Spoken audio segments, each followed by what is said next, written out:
부산은 하고 댕기나.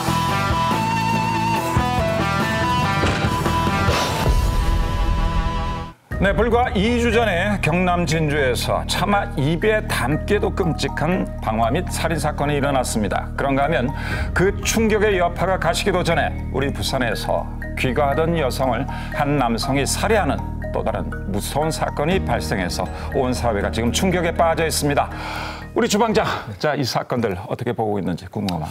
이제 두 사건만 보더라도 한쪽은 집에서 또 한 사건은 부산 사건이죠. 집 근처에서 일어난 사건이지 않습니까? 그렇죠. 우리가 가장 안전하다고 생각하고 가장 익숙한 길이라고 생각했던 그곳에서 우리랑 가장 가까운 이웃들이 살인자로 변해가지고 변모되어서 일어나는 이런 살인, 상해 사건들이거든요. 우리 주변에 안전지대가 어디라는지 잘 모르겠습니다.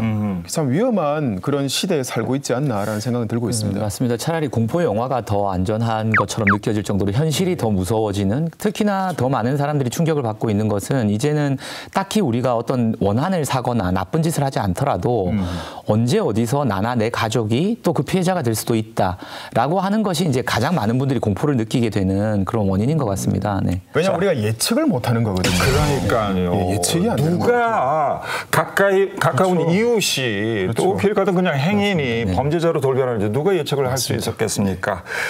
자, 이런 사건들이 반복되지 않는다는 보장만 있다면 우리가 이 사회를 갖다 무서워할 필요가 뭐가 있겠습니까? 그래서 오늘은 묻지마 범죄를 통해서 드러난 우리 사회 고질적인 문제점들을 한번 짚어보고 우리가 나아가야 할 방향에 대해서 함께 고민해보는 그런 자리 마련했습니다.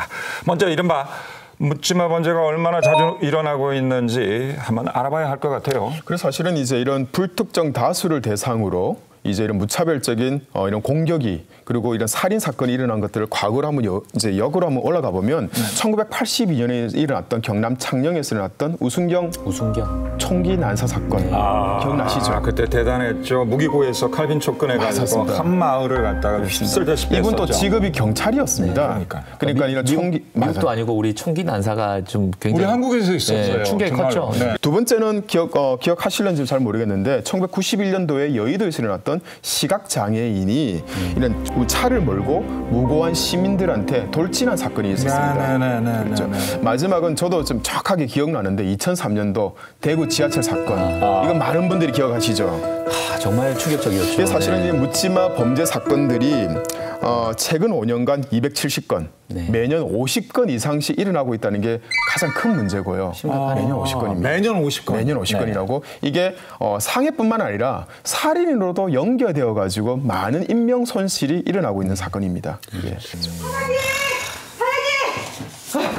사장님. 차인 씨 좀 일찍 다니세요. 지금 우리 얼마나 중요한 우리 지금 심각한 이야기 하고 있어. 심각해요. 나도 뭐가 이거 그렇게 심각해? 서둘러 왔어요. 그렇다면 제가 잘못했습니다. 그래요. 인정하시니까 제가 봐드리죠. 네. 최근에 묻지마 범죄가 얼마나 많이 일어나고 있는지를 찾아보고 왔는데 놀라지 마세요. 올해 몇 달 됐다고. 올해 몇 달 됐어요? 1, 2, 3, 4, 5, 넉 달. 5건이나. 벌써 5건이나. 6개월 전후로 하면요 사건이 더 많아요. 그래서 제가 영상으로 자료를 만들어 왔습니다. 네. 보시세요.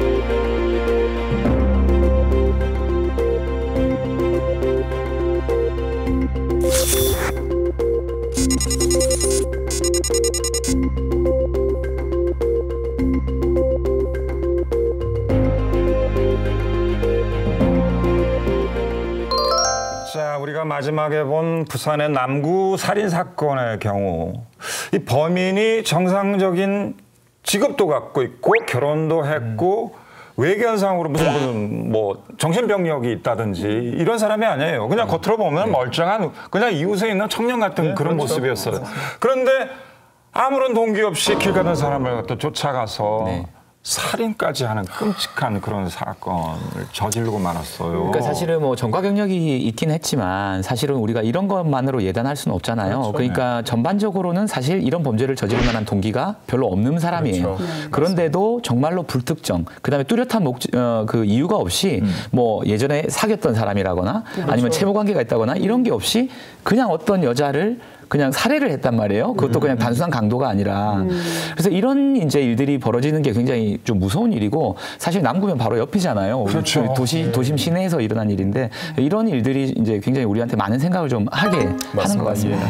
저는 오늘 자료를 조사하면서 제가 여자로서 너무 두려운 거예요. 왜냐하면 제가 이 묻지마 범죄의 공통점을 알아냈어요. 가해자는 남성이고요. 피해자는 여자, 어린이, 청소년 그리고 노인같이 이렇게 약자라는 거예요. 우리 사회의 약자들을 전부 다 범행 대상으로 삼았어요. 그죠? 그러니까요. 이게 묻지마 범죄라는 게 불특정 다수를 이 뚜렷한 이유 없이 이렇게 공격하는 거라면 그게 왜 약자여야 되는 거냐고요. 그러니까 엄밀하게 얘기하면 그러면 불특정 다수를 대상으로 한 범죄도 아닌 거죠. 이건 약자만 그렇죠, 대상으로. 그렇죠. 약자 범죄잖아요. 네네. 이번에 이제 진주 사건에 보면 잘 드러나고 있지 않습니까? 이 범인인 안인덕이 네. 5명을 살해하면서 불구하고 돌아다니다가 정작 덩치 큰 사람들을 만나면 다 피하고 있고 다시 이제 약자처럼 보이는 여성이나 이런 아이들을 봤을 때 다시 공격하면서 살인을 저지르는 이게 과연 우발적인 범죄인가라는 고민이 좀 있습니다. 뭐냐면 이런 범죄들을 저지르는 사람들이 또 대체로 자기보다 약한 사람한테 그 분노를 좀 표출하려는 경향들이 있단 말이에요.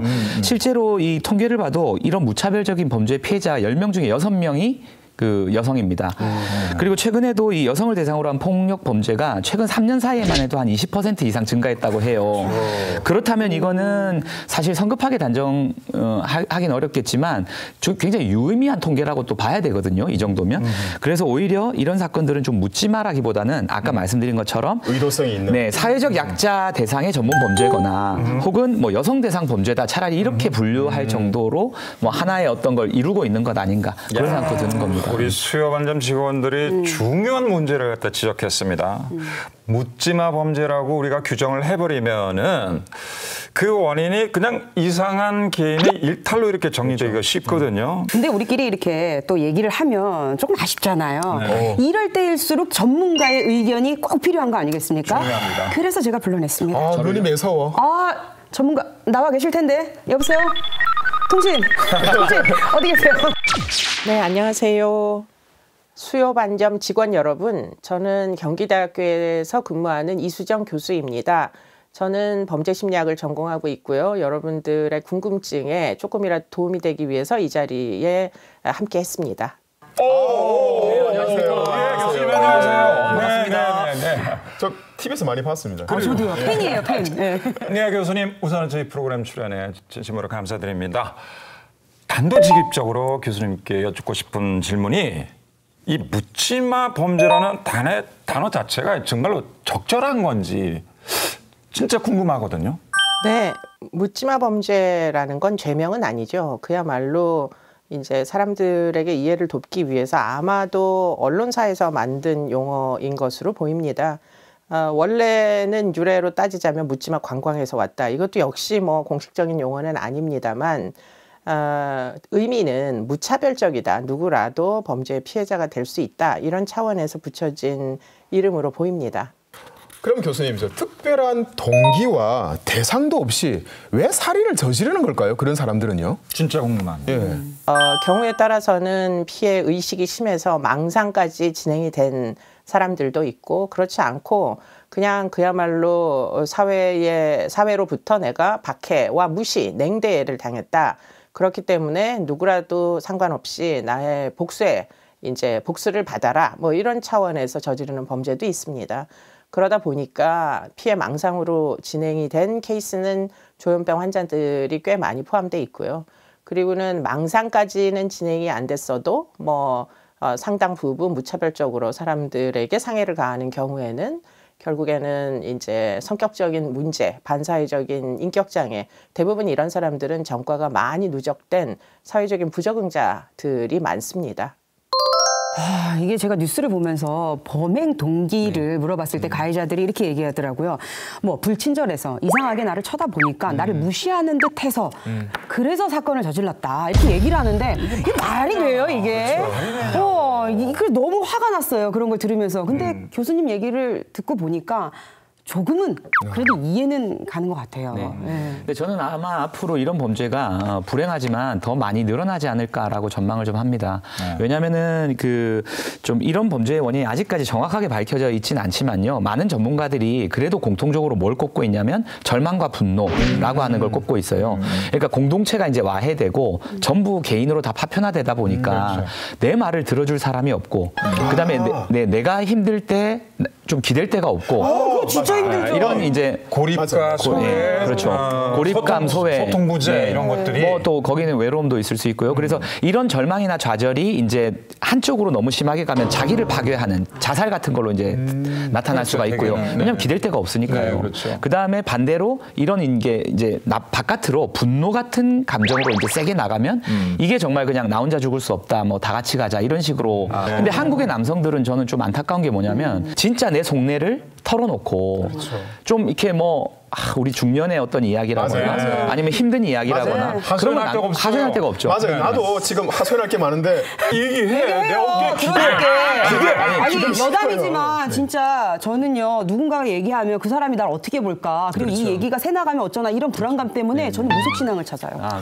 이렇게 돈을 딱 내고서 정해진 시간에 이렇게 딱 속시한 얘기가 힘들었구나 이 한마디에 눈물이 막 쏟아지고 해소가 되거든요. 굿윌 헌팅이라는 영화 보신 분은 아시겠지만 거기 이제 돌아가신 로빈 윌리엄스가 나와서 It's not your fault, it's not your fault 이러면서 괜찮아 막 하잖아요. 그게 슈링크 역할인데 뭐냐면 상담사. 네, 상담해 주시는 분들입니다. 앞으로 아마 우리 이제 사회학자들도 그런 전망을 해요. 좀 급진적이지만 지금의 직업 절반 이상이 5년 안에 없어질 거다. 그러면 앞으로 새로 생기는 직업은 뭐냐? 다 이게 이제 마음을 만져주는 직업 쪽으로 가는 거예요.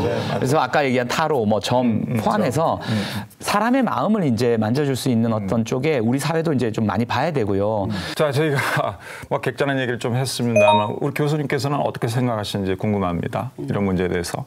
아까도 말씀하신 대로 사회의 해체는 굉장히 빠른 속도로 진행이 되는데 그에 비하여 이제 그야말로 개개인 표류하는 이제 뭐 한 사람 한 사람을 어떻게든 사회적인 네트워크 안에 끌어들이는 제도는 굉장히 이제 구축하기가 쉽지가 않습니다. 이번 진주 사건처럼 예산도 부족하고 인력도 부족하고 이러다 보니까 공공의 시스템에서 그런 종류의 문제를 해결할 수가 있어야 되는데 아직까지 정신보건 시스템조차도 이제 제대로 마련이 안 되다 보니까 뭐 다른 타입의 이제 묻지마 범죄자들뿐만 아니라 조현병 환자들조차도 사실은 국가에서 제대로 관리를 하고 있지는 못하다. 이게 이제 문제이고요. 결국에는 이 사회가 그들을 버렸다라고 생각이 들지 않도록 지속적으로 지역사회가 중심이 돼서 결국에는 지자체 단위에서 뭐 여러 가지 조례 같은 것들의 법적 근거를 토대로 해서 아까도 이야기를 한 대로 쉽게 문턱이 낮은 심리 지원 서비스를 미리미리 제공하는 게 유일한 대안이라고 보이고요. 서울시에서는 이미 4곳이 이제 발족을 해가지고 조례를 통과시켜서 심리 지원을 받을 수 있는 그런 서비스들이 제공되고 있고요. 아마도 이제 부산 지역도 경상도 지역도 이런 종류의 이제 심리 서비스 지원법이 이제 생기면은 필요한 순간이 올 때 아마도 낮은 문턱을 쉽게 넘어 들어갈 수 있는 이런 이제 심리 지원 서비스들이 제공될 수 있을 겁니다. 예, 교수님 오늘 귀한 시간 내주셔서 감사합니다. 예, 고맙습니다. 예, 고맙습니다. 네. 아주 토론이 재미있었고요. 예, 저도 적절한 답변이었는지 모르겠지만 여러분들이 좀 참고를 해주셨으면 좋겠습니다. 감사합니다.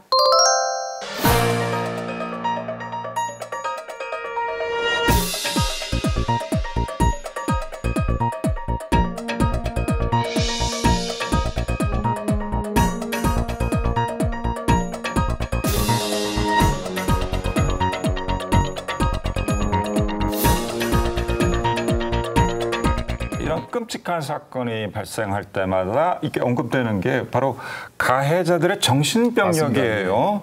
자, 이번에는 정신질환자들의 범죄라는 문제에 대해서 좀 더 심도 있게 우리가 좀 들여다봐야 될 것 같습니다. 그래서 오늘 전문가 한 분 모셨습니다. 네, 우리 부산에서 활동하고 계시는 미모와 지성을 겸비한 이민주 변호사님 모셨습니다. 변호사님 나오셔서 고맙습니다. 반갑습니다. 네, 어서 오십시오. 그 정신병력을 가진 모든 분들이 범죄 가능성을 갖고 있다라고 이렇게 섣부르게 일반화하는 거는 불가능한 얘기겠죠, 아무래도. 네. 그렇지만은 이 실제로 조현병 환자들이 범죄를 갖다 일으킨 경우가 퍼센테이지로 따지자면 이게 높은가요, 어떤가요? 우선 경찰청 자료를 보면요. 네. 최근 몇 년간 이 조현병을 비롯한 정신질환자들의 범죄 발생 건수가 늘고 있는 것은 사실입니다. 건수는 증가 추세다. 네, 그렇긴 한데 이 전체 범죄에 있어서 이 정신질환자들이 저지르는 범죄 건수의 비율이 굉장히 낮은 편이에요. 그럼 일반화할 필요는 없네요. 그러니까. 그래서 단순히 정신질환이 바로 범죄 원인이 된다라고 말하기는 좀 어려운 점이 있죠. 아우, 그것도 좀 불안하긴 해요. 근데 제가 최근에 김해로 이사를 갔거든요. 이게 김해에서도 4월 18일에 조현병 환자가 동사무소에 흉기를 들고 와가지고 난동을 부리는 사건이 있었어요. 뉴스 봤습니다. 근데 저는 궁금한 게 왜 이 환자들은 흉기를 들고 꼭 이렇게 난동을 부리는지. 그래서 사실 제가 우리 닥터 형님들한테 물어봤어요. 이런 조현병 환자들의 증상이 어떤가. 근데 너무 다양하답니다. 그래서 심한 환각이나 망상을 부리면서 좀 덩치가 크면서 힘이 세신 분들이 있지 않습니까? 그리고 성격이 좀 난폭하신 분들. 그런 분들은 일부가 매우 극한 일부가 이런 행동들을 하고 공격성을 가지고요. 약도 잘 먹고 치료도 잘 받고 그러시면 되게 온순하시답니다. 그래서 오히려 사람들을 만나는 것을 거부를 하고 나서기를 싫어한답니다. 그러니까 이분도 보니까 그 치료를 계속 받고 있다가 담당 의사가 다른 지역으로 옮겨가면서 치료를 그만두신 거예요.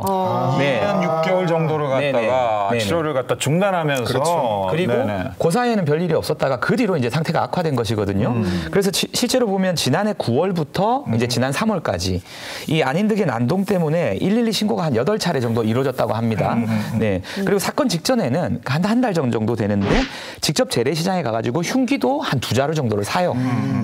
그러니까 이건 뭐냐면 치료를 그만두면서 증세가 계속 악화됐다라는 걸 어떻게 보면 반증하는 것이죠. 네. 그 문제는 이제 안인덕처럼 이제 치료를 중단한 환자들에 대한 실태 파악이 조금 힘들다. 왜냐하면 환자가 가족과 같이 정신병원에 와서 치료를 받고 감호를 받으면 이런 데이터들이 정부 기록이나 지자체에서 관리를 하고 있습니다.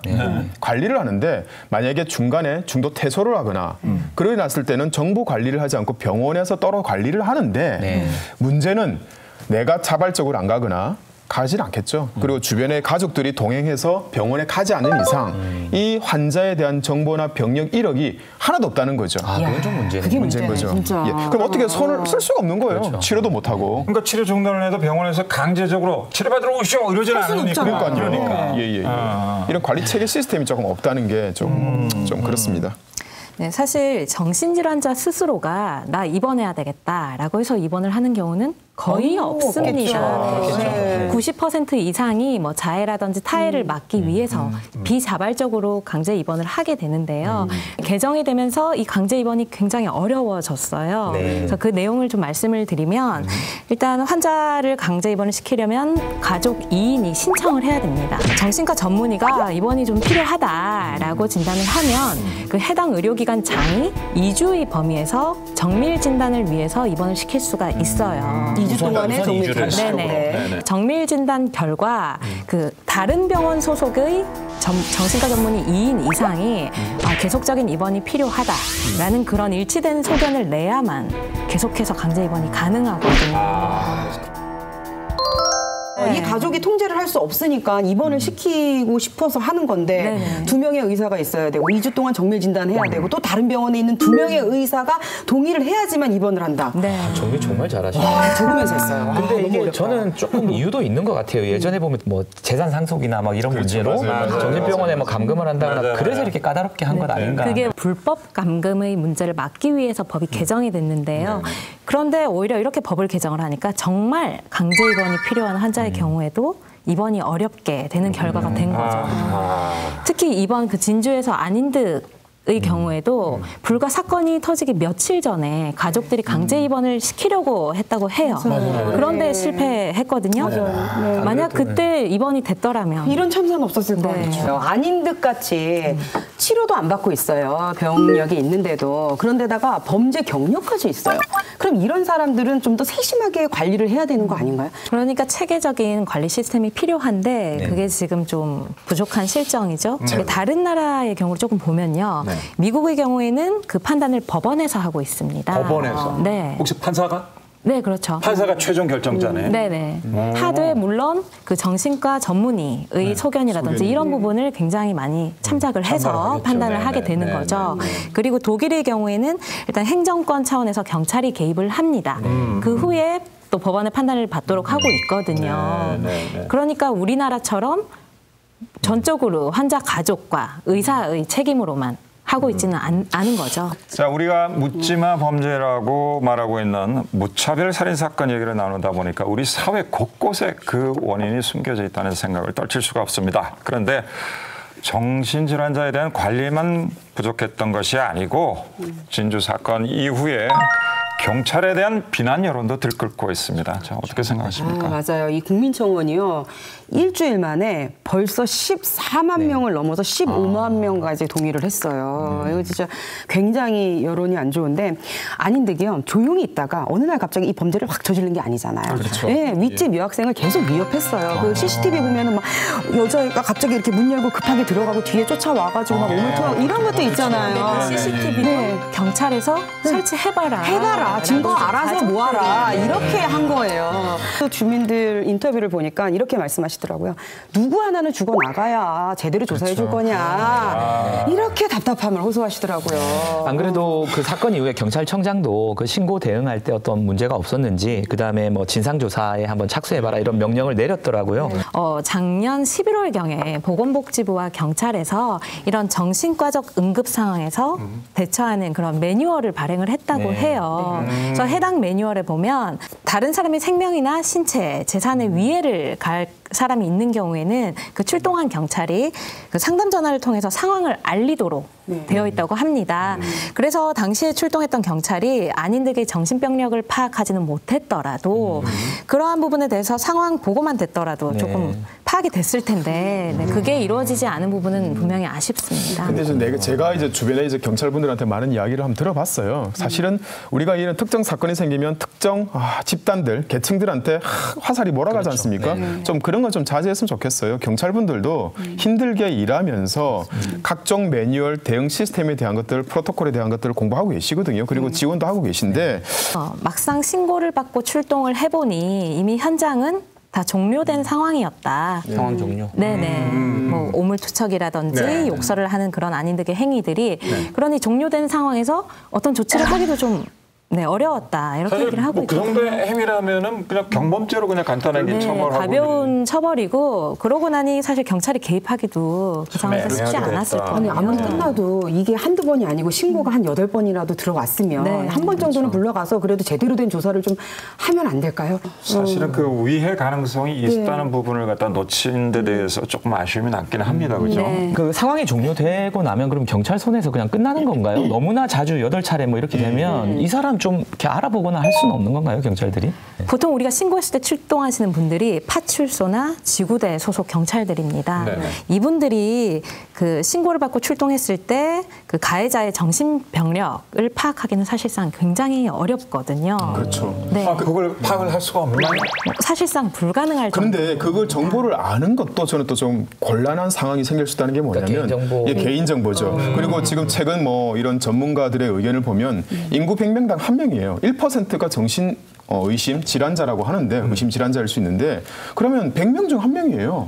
우리가 5,100만 명이면 우리나라만 해도 50만 명의 정신병력 환자가 있다 그러면 우리가 어떻게 했습니까? 또 사회적으로. 그 50만 명을 전수조사한다는 게 아니라 이렇게 8번, 9번 신고가 들어온다거나 할 때는 저는 좀 특별한 경우에는 좀 이렇게 조회를 해볼 수 있었으면 좋겠는데 아무래도 위에 우려가 크니까 그 파출소나 지구대 소속 경찰들이 해당 그 인물이 정신질환자인지 있는지를 확인하려면요. 정신건강복지센터에 등록된 기록을 봐야 됩니다.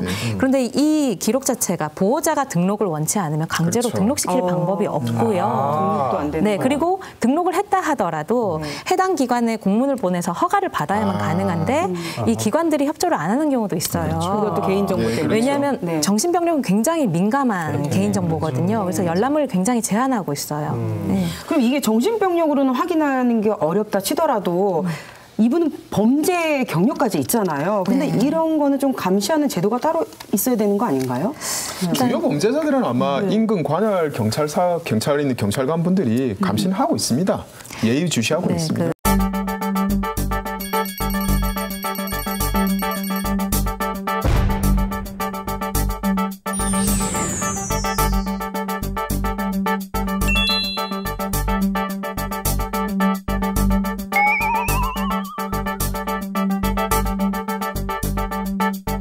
그래서 이 정신병력을 확인하는 부분에 대해서 말씀을 드리면 그 가해자가 어떤 사건이 있어서 입건이 돼서 어느 정도 혐의가 인정될 때 그 수사기관이 법원에서 압수수색 영장을 발부받아야 병원이나 그 건강보건공단에서 정신병력에 관한 해당 자료들을 확인할 수가 있거든요. 쉽게 말하면 수사 대상이 됐을 때만 영장을 갖고 그걸 갖다가 열람이 가능합니다. 네네. 그래서 물론 정신질환자들의 개인정보, 네. 나아가서 인권의 보호도 중요합니다. 네. 많은 이들에 대해서 좀 관리를 하고 또 그렇게 해서 우리 사회의 안전을 보장을 하려면 그 수사기관과 관련 기관 간에 정보를 공유할 수 있는 시스템이 좀 마련이 돼야 될 것으로 보이거든요. 네.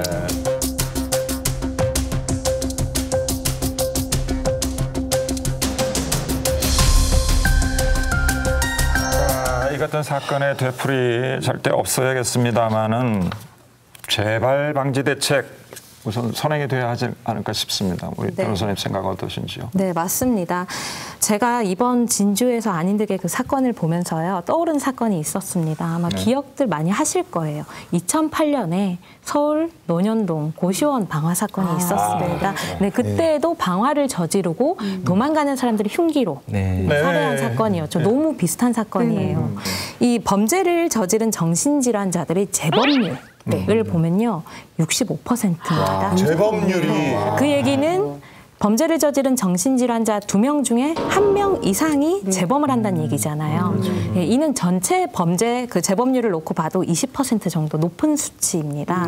그래서 이 부분을 보면 결국은 범죄를 저지른 정신질환자에 대한 관리가 제대로 되지 않는 것이 아닌가라는 생각이 들고요. 그 현재 정신질환자들이 범죄를 저지르게 되면 교도소에서 수감되기도 하지만 그 치료 감호 시설에 수용돼서 치료를 받기도 합니다. 네. 그렇게 해서 치료를 받다가 증상이 어느 정도 완화가 됐다라고 하면 가족료가 돼요. 우리가 아는 가석방과 비슷한 개념이죠. 그래서 가족료가 돼서 사회로 돌아오고요. 그러면 보호 관찰을 받으면서 관리가 이루어지거든요.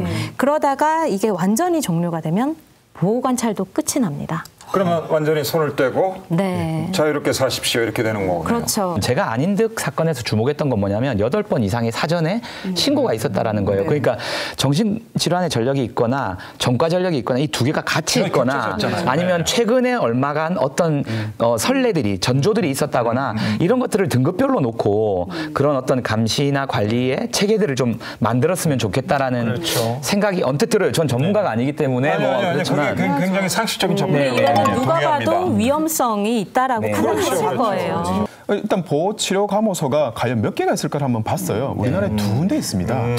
2군데가 있는데 한 곳은 또 그 병원 안에서 한 개 병동만 이용하고 있습니다.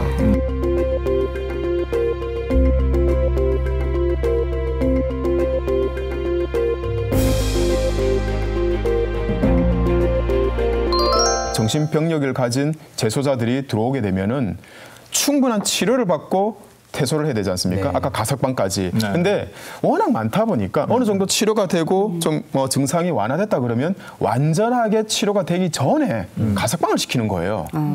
이제 그게 문제인 거죠. 그러니까 충분한 자리가 되어 있으니까. 그러니까 독일 같은 경우에는 감호소가 77곳이 있습니다. 인구만 딱 비교해보면 우리는 5,100만 명 인구 기준의 재수사 비율은 다르겠지만 두 곳. 그중에 한 곳은 또 환계병동. 독일 같은 경우에는 인구가 한 8,240만 명 정도 됩니다. 이 중에서 7개. 그리고 또 1인당 의사들, 이제 의사 숫자로 봤을 때 그렇죠. 절대 부족이죠. 그렇죠. 우리나라는 의사 1인당 70명의 이런 환자들을 또 케어하고 있는 거고 재수자들을 케어하고 있고 그리고 독일 같은 경우는 아까 20명당 1명 정도인데 아까 말씀드린 다 이게 경제적인 이익 구조, 다 안에 예산 문제, 다 거기 결부된 것 같아요. 도대체 뭐 하는 겁니까? 돈 다 어디다 쓰는 겁니까? 국가를 갖다 지향한다면서 정치적인 프로파간다는 그냥 엄청 내세우는데 사실 내용 보면은 우리 국민들이 진짜 절실하게 안전망 속에서 보호돼야 될 이 시점에서 정말 필요한 시설을 하나도 안 갖춰줘요. 일본 같은 경우에도 보면 조현병 환자를 정상 관리해서 사회로 이렇게 움직일 수 있게끔 활동할 수 있게끔 맞아요. 그런 게 굉장히 있는데 중요해요. 진짜 가정처럼 이렇게 꾸며갖고 빨리 사회에 나갔을 때 편안하게 적응할 수 있도록 그런 이런 게 분위기를 사후 관리 만들어주거든요. 대책인데 우리는 사후 관리 대책이 없는 것 같아요. 어떠한 큰 아까 같은 진주 사건이 일어나야지만이 땜질 처방을 하기 위해서 또 정책이 나오는 거죠. 우리 이 정신질환자들, 범죄를 저지른 이분들 결국은 사회로 돌아옵니다. 우리랑 같이 생활해야 되거든요. 그렇게 했을 때 이분들에 대한 어떤 치료나 관리가 제대로 이루어져야 우리가 안전하게 생활을 할 수 있거든요. 그러니 그 비용이 우리의 안전을 위한 비용이다. 이렇게 생각하시면 결코 아깝다는 생각은 안 드실 100번 거예요. 공감합니다. 100번 공감합니다. 다른 데서 아끼고 여기에 투자해야죠. 애초에 사건을 막을 수 있는 대책도 절실하고요. 그래서 복지 차원에서 접근해야 된다라는 것이 저희가 오늘 나눈 얘기에 공통된 의견이라고 그렇게 볼 수 있을 것 같습니다. 우리 한때 보면은 히키코모리라는 말도 좀 유행했었잖아요. 일본에서 이제 방에 들여박혀서 사회적 관계가 단절이 되고 그러다 보면 이제 이런 친구들이 조금 다른 사고를 칠 수가 있기 때문에 일본에서도 이제 이런 분들을 사회로 다시 나오게 해서 관계를 맺게 하는 훈련도 하고 그런 걸 많이 했었거든요. 그래서 우리도 좀 그런 것들도 좀 참고하고 아무튼 될 수 있는 한 여러 가지들을 좀 준비를 해야 되는 시기입니다. 지금. 맞습니다. 저도 겉으로는 되게 밝아 보이지만 제 안에 우울도 있고요. 저도 좀 내가 미안해. 내가 때로는 혼자 잘못한 것 같아. 술을 마시며 울기도 하고요. 나만 피해자인 것 같고 왜 나만 이렇게 힘들게 살아야 되나 이런 때가 있어요. 많은 분들이 비슷한 감정 맞습니다. 영희를 보고 생각하라. 그러니까 자식을 보면서 힘이 나죠. 그래서 저는 이렇게 위로받는 분위기가 사회 전반으로 좀 퍼졌으면 좋겠어요. 이 무차별적인 살인이라는 게 일면식도 없는 상대를 공격하는 거잖아요. 그런데 우리가 서로 얼굴을 마주하고 이게 공동체적인 사회를 운영됐을 때 그때는 이런 범죄가 좀 더 줄어들지 않을까. 사회적 약자 더 많다는 거 좀 꼭 이해해 주시고요. 그분들을 위해서 좀 더 많은 관심과 그런 배려 그리고 정치하시는 분들 예산을 좀 퍼주기식 예산보다는 이런 약자들을 위한 표가 안 된다고 해서 그런 걸 너무 무시하지 마시고요. 더 좀 많은 예산 지원할 수 있는 그런 플랫폼이 좀 만들어졌으면 좋겠습니다. 사실 우리 이번에 진주에서 사고가 났지만 그게 피해자가 내가 될 수도 있었고요. 누가 될 수 없는 모두가 될 수 있는 일이었습니다. 아까 그 예산 사용하는 부분 말씀하셨는데 우리가 생활이 더 편리해지는 것도 중요합니다만은 그것도 안전이 일단 안전하게 생활될 때 그게 그 다음 얘기거든요. 그래서 그런 부분에 있어서의 어떤 필요한 노력이라든지 비용은 우리가 아낄 문제가 아닌 것 같아요. 우리는 지금 한 개인에게 화살을 돌리고 있습니다만은 처벌도 중요합니다. 하지만은 이들을 사회에 복귀시키고 이들이 지속적으로 우리와 건강 관계를 유지하면서 살아나가는 것은 우리 모두의 책임입니다. 이런 대책 또한 함께 마련이 돼야 할 것입니다. 네. 아 근데 되게 울컥해. 그렇죠.